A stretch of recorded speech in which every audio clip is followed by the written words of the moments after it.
Good day, everyone. It's another beautiful day for studying and learning science, physics in particular. In this session, we're going to study graphs and relationships. What are the possible relationships that may exist between two variables?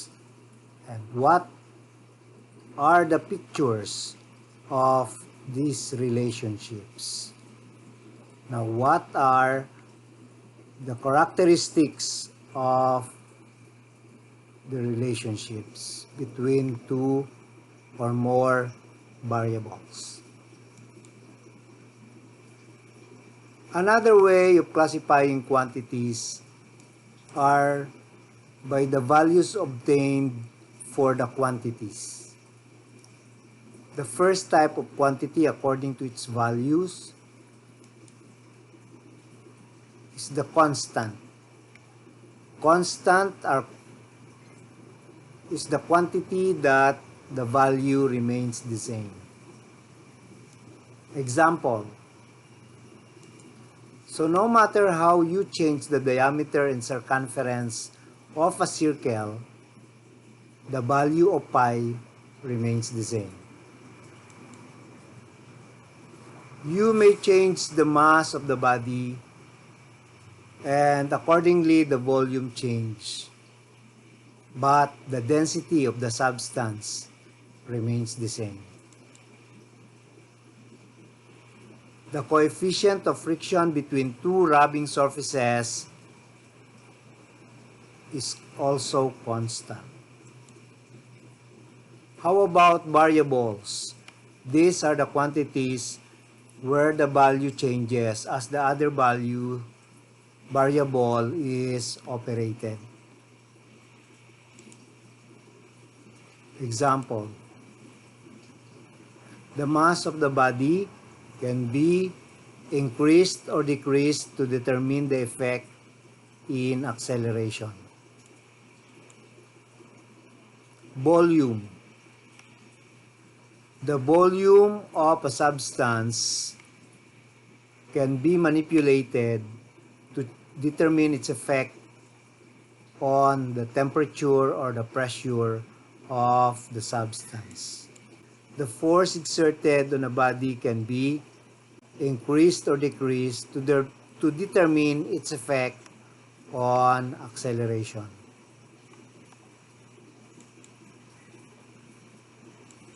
So in this session, we are going to study the following relationships that may exist between two or more variables. Directly proportional relationship, inversely proportional relationship, direct square proportion, and inverse square proportion. So the relationship between two variables can be shown in a graph.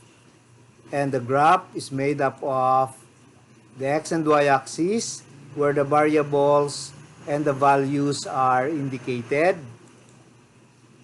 These variables could either be dependent or independent variable. The dependent variable is plotted along the y-axis and the independent variable is plotted along the x-axis. So the independent variable is the quantity manipulated in the experiment. You may either increase or decrease this variable. And the effect is observed on the dependent variable. For example, in this graph, so showing the axis where the velocity v with the unit meter per second and time are indicated. Take note that the distance from 0 along the x-axis are equal and the space between marks is equivalent to 2 seconds. while on the along the y-axis, still the distance from 0 are equal, and its space between mark is equivalent to 5 meter per second. So velocity is the dependent variable, while the time is the independent variable. If this is the graph of the relationship between velocity and time, the graph is a straight line graph, and the slope of the graph line is constant. Slope is an important information that we can get from a graph line. So if the slope is constant, then the graph line is a straight line graph. Now let's start discussing a directly proportional relationship. So let's use the following variables: the time of travel as the independent variable, and the distance traveled in meters as the dependent variable. Now, observe the values of the independent variable as well as the dependent variable. So, the independent variable is increasing, and the dependent variable is also increasing. So, this is a directly proportional relationship as indicated by the trend in the values of the variables. So as the distance traveled increases, the time of travel also increase. So notice the change in the independent variable, the time, from 2 to 4. So when the time of travel is doubled, what happens to the distance traveled? It's also doubled. Now, let's take it the other way around. From 8 becomes 4, and then 40 becomes 20 for the distance traveled. So when the time is halved, the distance traveled is also halved. Now let's add another column, the ratio between distance traveled and time. So if we take the ratio of distance traveled and the time of travel, 10 divided by 2 is 5, and all the rest are also 5. So the ratio of the distance traveled and the time of travel is constant.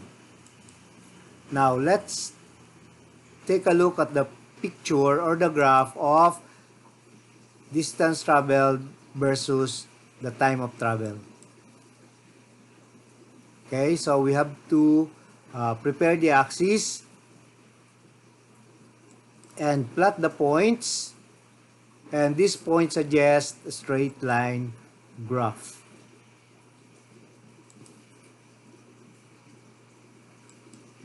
So the graph of distance traveled versus the time of travel is a straight line graph sloping upward to the right. When the slope is calculated, the slope is equal to 5 meters per second. Thus, the slope of the graph line of distance traveled versus time of travel is constant. The slope is equal to the ratio of the distance traveled and the time of travel. So the distance traveled x is directly proportional to the time of travel t. In symbols, so distance traveled x is proportional to the time t in symbols. So let's summarize the characteristics of directly proportional relationship. So when the independent variable increase, the dependent variable also increase. When the independent variable is doubled, the dependent variable is also doubled. When the independent variable is halved, the dependent variable is also half. The ratio of dependent and independent variable is constant. The graph of dependent variable and independent variable is a straight line graph sloping upward to the right. The slope of the graph line of dependent variable and independent variable is constant. And the slope of the graph line and the ratio of dependent and independent variable are equal. Now let's proceed to inversely proportional relationship. Now let's take this set of data, the mass as the independent variable with values 5, 10, 20, 40, and 80, and acceleration as the dependent variable with the values 8, 4, 2, 1, 0.5 respectively. Now, what is the trend of the mass? It's increasing. How about the acceleration? The acceleration is decreasing. Okay, so the trends are opposite, and this observation is true in an inversely proportional relationship. Now, when the mass is doubled, say from 5 becomes 10, what happened to the acceleration? From 8 it becomes 4. So when the mass is doubled, the acceleration here is reduced to 1/2. Now let's take the other way around. Suppose from 80 it becomes 40. The mass. How about the acceleration?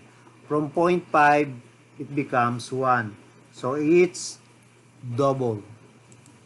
So when the mass is halved, the acceleration is double. Now let's add this column, the column for the product of mass and acceleration. And when we multiply the mass by the acceleration, the results are 40, and they are equal to all set of data. Thus, the product of acceleration and the mass of the body is constant. Okay, so this time, let's take the reciprocal of the mass. So the reciprocal of 5 is 1/5 or 0.2. The reciprocal of 10 is 0.1. Reciprocal of 20 is 0.05. The reciprocal of 40 is 0.025. And the reciprocal of 80 is 0.0125. Okay? So let's again observe the trend. So what is the trend in the reciprocal of the mass? From 0.2 it becomes 0.1, 0.05. So it's decreasing. And the trend in the acceleration, we know, as presented earlier, is also decreasing. Okay? So both are decreasing. Now, let's have the graph of relationship between acceleration and mass. Okay, so this graph shows the relationship between acceleration and the mass. And the graph line is, okay, the graph of acceleration versus the mass of the body is a hyperbola that opens to the right. So meaning, a hyperbola shows an inversely proportional relationship. Okay, this time let's have the graph of acceleration versus the reciprocal of the mass. And the graph of acceleration versus the reciprocal of the mass is a straight line graph. From the first relationship that we have presented, a straight line graph denotes a directly proportional relationship. So that means the graph of acceleration versus the reciprocal of the mass of the body is a straight line graph sloping upward to the right. Because it's a straight line graph, the slope is constant. The acceleration A is directly proportional to the reciprocal of the mass of the body. So directly proportional to the reciprocal. Okay, so in symbols, so acceleration is directly proportional to the reciprocal, 1 over mass. We can state this as the acceleration is inversely proportional to the mass of the body.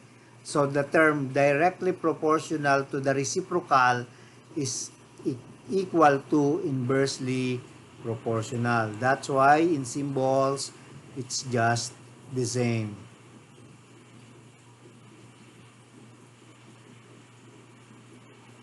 So if we take the slope of the graph line, we calculate the slope of the graph line of acceleration and the reciprocal of the mass of the body. This slope is equal to the product of the mass and acceleration. Okay, let's summarize the characteristics of inversely proportional relationship. When the independent variable increase, the dependent variable decrease. When the independent variable is doubled, the dependent variable is halved. When the independent variable is halved, the dependent variable is doubled. The product of the independent and the dependent variable is constant. The graph of the dependent variable and the independent variable is a hyperbola that opens to the right. The graph of the dependent variable and the reciprocal of the independent variable is a straight line graph sloping upward to the right. The slope of the graph line of the dependent variable and the reciprocal of the independent variable is constant. And the slope of the graph line of the dependent and the reciprocal of independent variable is equal to the product of the dependent and the independent variables. Now, let's move to the direct square proportion. So, using these quantities, velocity and kinetic energy, with the values for velocity, the independent variable, 5, 6.12, 6.71, 7.07, and 10. And the kinetic or the equivalent kinetic energy values are 100, 150, 180, 200, and 400. Now, if we observe the trends, so the kinetic energy increases as the velocity increases. Now, but let's observe the change. If the velocity is doubled, so from 5 to 10, now what happens to the equivalent kinetic energy? From 100, it becomes 400. So the kinetic energy increased 4 times, or it is quadrupled. So when the velocity is doubled, the kinetic energy is quadrupled. So it cannot be a directly proportional relationship. Why? Because in a directly proportional relationship, when the independent variable is doubled, the dependent variable is also doubled. Now, the other way around, if from 10 back to 5, so it is reduced to 1/2, the kinetic energy is reduced to 1/4. Now, let's add another column, the square of velocity. So, here, the square of velocity. So, square of 5 is 25. Okay, 6.12 square is 37.45. The square of 6.71 is 45.02. So on and so forth. Okay, now, let's observe the trend. So, the square of velocity is increasing. So, they are both increasing. So, how about the change? So, from 25 to 49.98, this is practically 50. From 25 to 50, it's doubled. How about the equivalent kinetic energy? From 100, it becomes 200. So, it's also doubled. So, when the square of velocity is doubled, the kinetic energy is also doubled. So, it's just the same now as the directly proportional relationship. So, in terms of the change in the variable. Now, how about the ratio of kinetic energy and the square of velocity? So, 100 divided by 25 equals 4. 150 divided by 37.45 is also 4. 400 divided by 100 is 4. So, the ratio is constant. Okay? So, that further proves that there is a directly proportional relationship existing between the kinetic energy and the square of velocity. Okay, so the ratio of the kinetic energy and the square of the velocity is constant. Okay, now let's take a look at the graph of relationship. First, the kinetic energy versus the velocity. Okay, so the independent and the dependent variables. So, this is the graph of kinetic energy versus velocity. And it is a parabola that opens upward. So, that means a parabola that opens upward suggests direct square proportion. But we have to prove this by squaring the velocity. Now, let's find the graph between kinetic energy and the square of velocity. So, the graph of kinetic energy versus velocity is a parabola that opens upward. So, this time, the graph of kinetic energy versus the square of velocity. And the graph line is now a straight line graph. So, because it's a straight line graph, what is suggested by straight line graph? It suggests a directly proportional relationship. So, there is a directly proportional relationship between the kinetic energy and the square of velocity. So, describing the graph line, so the graph of kinetic energy versus the square of velocity is a straight line graph sloping upward to the right. Because it's straight line graph, the slope is constant. So, the slope of the graph line of kinetic energy versus the square of velocity is constant. And if we calculate the magnitude of the slope, that slope is equal to the ratio of kinetic energy and square of velocity. So, the kinetic energy is directly proportional to the square of velocity. In symbols, kinetic energy is proportional to the square of velocity. Now, let's summarize the characteristics of direct square proportion. When the independent variable increase, the dependent variable also increase. When the independent variable is doubled, the dependent variable is quadrupled. When the independent variable is halved, the dependent variable reduced to 1/4. The ratio of the dependent variable and the square of the independent variable is constant. the graph of the dependent variable and the independent variable is a parabola that opens upward. The graph of the dependent variable and the square of the independent variable is a straight line graph sloping upward to the right.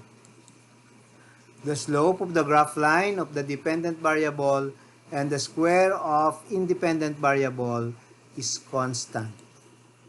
The slope of the graph line of the dependent variable and the square of independent variable is equal to the ratio of the dependent variable and square of independent variable.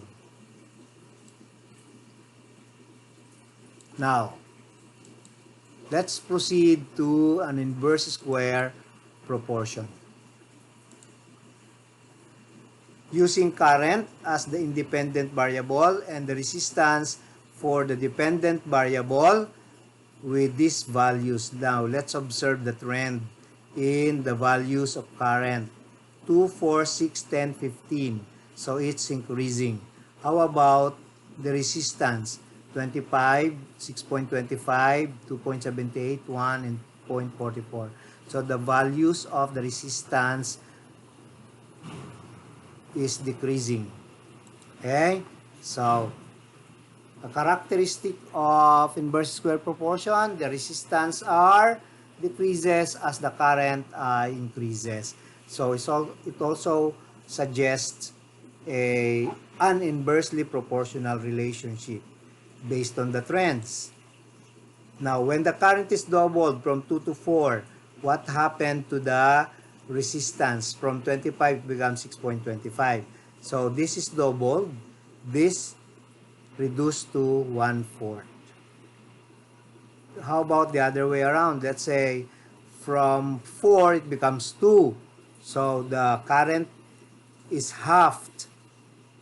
The resistance increased 4 times, or it's quadruple. Now, let's add another column. This time, the reciprocal of the current. Now, what is the reciprocal of 2? 0.5. The reciprocal of 4 is 0.25. The reciprocal of 10 is 0.1. Okay? Now, let's take a look at the trend of the reciprocal of current. So, the values are decreasing. Just like the resistance is also decreasing. Okay? But how about the change? 0.5 to 0.25 reduced to 1/2. But 25 to 6.25 reduced to 1/4. So when the reciprocal of current is halved, the resistance reduced to 1/4. Let's add another column, the square of the reciprocal. Okay? Because we have seen earlier that there could be an inversely proportional relationship between resistance and current. Okay, square of the reciprocal. So 0.5 times 0.5 is 0.25. 0.25 times 0.25 is 0.0625. So on and so forth. Now let's take a look at the change, because we can see it's already a decreasing trend. Now, from 0.25 to 0.0625, what is the change? So, the change is reduced to 1/4. So, the change now in the square of the reciprocal of current is just the same as the change in the resistance. So when the square of the reciprocal of current is reduced to 1/4, the resistance also reduced to 1/4. This is also true saying if the reciprocal of the current is doubled, the resistance also doubled. Okay. Now, let's have another column as the square of the current. So, let's square the current. 2 square is 4, 4 square is 16, so on and so forth. Now, let's take the product of the resistance and the square of current. 25 times 4 is 100. 6.25 times 16 is 100. And all the rest, the products are 100. So meaning the square of the current times the resistance is constant. Okay, the product of the square of current and the resistance is constant. Now, let's have the graph of relationship of resistance versus current. Okay? So, when we graph the resistance and current, it gives us a hyperbola. So, a hyperbola that opens upward. So, in earlier discussion, a hyperbola suggests what type of relationship? So, it suggests an inversely proportional relationship. So, it suggests that there exists an inverse relation between resistance and current. Okay, let's further prove by taking the graph of the other variables, the other pair of variables, such as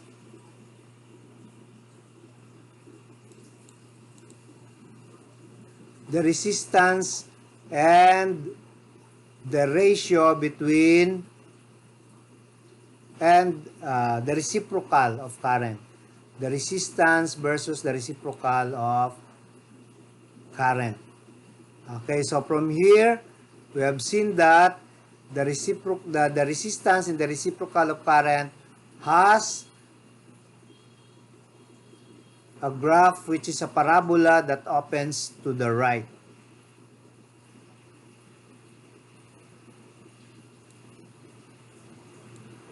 Okay, so the graph of the resistance versus the reciprocal of current is a parabola that opens to the right.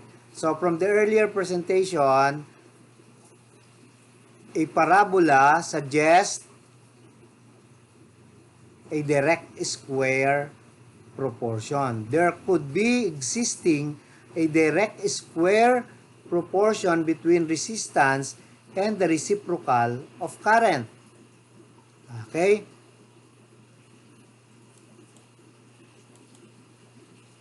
Now, how about squaring now the reciprocal of current? So, what will be the graph of the resistance versus the square of the reciprocal of current? Here. So, the graph of the resistance and the reciprocal of current is a straight line graph sloping upward to the right. So, if it's a straight line graph, it now shows a direct relationship between the dependent and the independent variable. So, the slope of the graph line is constant, being a straight line, and that slope is equal to the product of resistance and the square of current. So, the resistance is directly proportional to the reciprocal of the square of current. That is shown in the graph. In symbols, the resistance is proportional to the reciprocal squared of current, or the square of the reciprocal of current. In other words, so this term, directly proportional to the reciprocal, as what we have presented earlier, is equivalent to inversely proportional. So we can state that as the resistance is inversely proportional to the square of current. So in symbols, that's just the same. Now let's summarize the characteristics of an inverse square proportion. When the independent variable increase, the dependent variable decrease. When the independent variable is doubled, the dependent variable reduced to 1/4. When the independent variable is halved, the dependent variable is quadrupled. The product of the dependent and the square of independent variables is constant. The graph of the dependent variable and the independent variable is a hyperbola that opens to the right. The graph of the dependent variable and the reciprocal of the square of the independent variable is a straight line graph sloping upward to the right. And the slope of the graph line of the dependent variable and the reciprocal of the square of independent variable is constant. The slope of the graph line of the dependent and the reciprocal of the square of independent variable is equal to the product of the dependent variable and square of independent variable. Okay, that's all about the basic relationships. Directly proportional relationship, inversely proportional relationship, direct square proportion, inverse square proportion. There are still other relationships that may exist between two or more variables. What we have discussed today are only the basic relationships. Now, this time, let's test your understanding after this presentation. Okay, what relationship is suggested by the following characteristics? 1. Straight line graph sloping upward to the right. 2. The graph line is hyperbola. 3. The graph line is a parabola. 4. The independent variable is doubled. The dependent variable is also doubled. 5. The independent variable is halved. The dependent variable is doubled. 6. The independent variable is doubled. The dependent variable is reduced to 1/4. 7. The independent variable is halved. The dependent variable reduced to 1/4. 8. The ratio of the variables is constant. 9. The product of the variables is constant. And 10. The ratio of the dependent variable and the square of independent variable is constant. Okay, you write your answers now. And let's check if you got the correct answer. Number 1, directly proportional. 2, inversely proportional. 3, direct square proportion. 4, a directly proportional relationship. 5, inversely proportional relationship. 6, inverse square proportion. 7, direct square proportion. 8, directly proportional relationship. And 9, inversely proportional relationship. 10, a direct square proportion. I hope you got all the correct answers.